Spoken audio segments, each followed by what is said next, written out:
Hey friends, it's Hannah, and for today's video I'm going to be talking about products that I personally think were overhyped when they first came out. That doesn't necessarily mean that I hate the product. It just means that when I finally got my hands on them, they kind of disappointed me. So without further ado, let's get into it.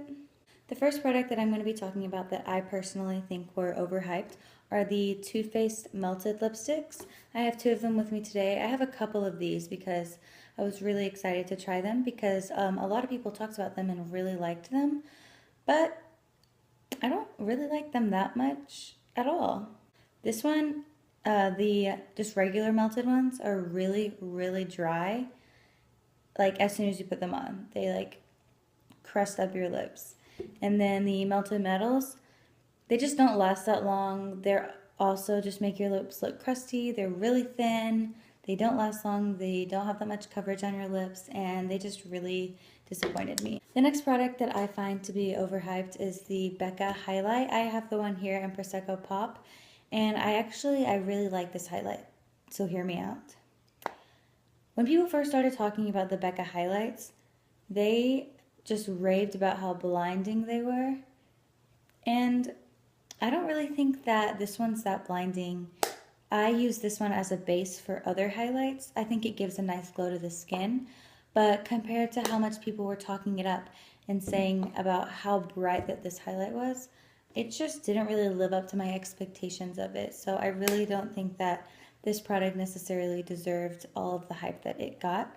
The next product that I'd like to talk about is kind of like a category of products, and that's fan brushes. People talked so much about how much they loved to apply highlight with a fan brush.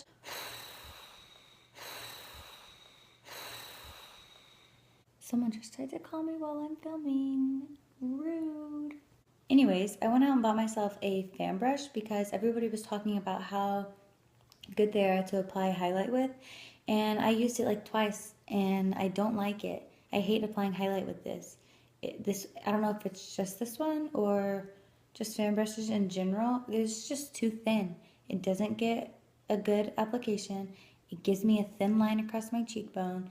This is not what I want to apply a highlight. This is not what I want to apply a highlight with. So I think fan brushes were overhyped. The next thing that I think is overhyped is also kind of a category of things, and it is lip masks. Now, these were all over Instagram over the past year, and I don't think that they're bad. I just don't think that they do as much as they claim to do. Like this one, for example, I reviewed it about a month ago, and I didn't try it out in the video that I posted, but I have since tried it, and it was really moisturizing and nice, but it says that it's supposed to condition, moisturize, plump, and hydrate. I didn't see any of the plumping. It didn't really feel any smoother, nicer. I could tell that my lips were more moisturized. I could have just put a chapstick on and it would have done the same thing as, a lip mask would have done. So lip masks mean nothing to me. The next product that I believe is overhyped is the ColourPop Ultra Satin Lips. I have one here in Strip. My bad. I have one here in Strip, and I don't think that it's bad. When I first tried these, I hated the Ultra Satin Lip. I do wear this, but I find that just people talk about how much they like these more than the matte ones. And I agree. I like this more than I like the matte ones, but I still don't love it. I find the product gathers in the center of my lip, even when my lips aren't dry, and it just like bunches up right in the center of my lip. And I just find that it doesn't look nice on the lip unless I'm wearing a gloss over it or another product over top of it to like balance it out. I don't know. I was really excited to try the Ultra Satin Lip because everybody on YouTube likes it. But sorry I've been shaking this in your face. But I don't see it. It's not for me. Okay, so the next three items that I have, and they're also the last three items that I have, are all palettes. So I'm gonna start off with, it's kind of like a series of palettes, not just like one specific palette. But I personally think that the Naked palettes were way overhyped. Okay, so the Naked 2 palette was the first ever makeup palette that I owned. Like, I used this all the time because it was the only eyeshadow palette that I had. And then the second eyeshadow palette that I got was the Naked 3 palette.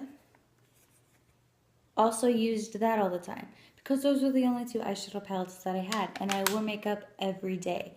So I thought these two palettes were the bomb. But now that I've gotten other makeup palettes, I've realized that the quality of the Naked palettes, at least the Naked 2 and the Naked 3, just aren't as good as people made them out to be. Like, when I first started watching YouTube, every single YouTuber would use the Naked palettes and like so many tutorials. And this was like the most overhyped eyeshadow palette, and just people would rave about it. So when I got mine, I thought I was cool. But like I said, now that I've had other palettes, I just kind of realized that the shadows in here aren't that pigmented. They're really dry, and they just don't blend out or perform as well on the eyes as so many other palettes do that are on the market and that are cheaper than these. These are $54 each. So that is why I personally don't love the Naked palettes and probably won't be buying any more of them. Even though that a lot of people have talked good things about the Naked Heat palette, just a lot of people talked good things about these too, and so I'm not sure. I don't think I'm gonna get any more Naked palettes. The next eyeshadow palette that I think was overhyped was the Too Faced Sweet Peach palette, and I don't not use this palette. Like, I don't use the Naked 2 or the Naked 3 anymore, but I use the Sweet Peach palette. I think that this has some good colors. My favorite shade in the palette is Georgia. It's a light pinkish peach shade, and I use that in my crease for transition. And there are several other shades in here that I use. I use Peaches and Cream as a base. Y'all have seen me use it on here before. And then I also really like Candied Peach. But a lot of the shades in here I find to be really dry, not that pigmented. The darker shades don't blend that well, and just, it's not what I thought it was gonna be. I wanted this palette for a really long time. I wanted this palette for about a year before I got it. And when I got it, I was kind of disappointed, to be honest. The Too Faced Sweet Peach palette just isn't what I expected it to be because it was just overhyped and people talked about it, and it's cute. It smells nice. It has some good colors in it, but the quality just isn't as good as I wanted it to be. My last overhyped product might come as a shock to some people because this is just about the biggest hyped palette on the internet, like, ever. I wanted this palette for a long time before I finally got it. Nobody ever says bad things about this palette.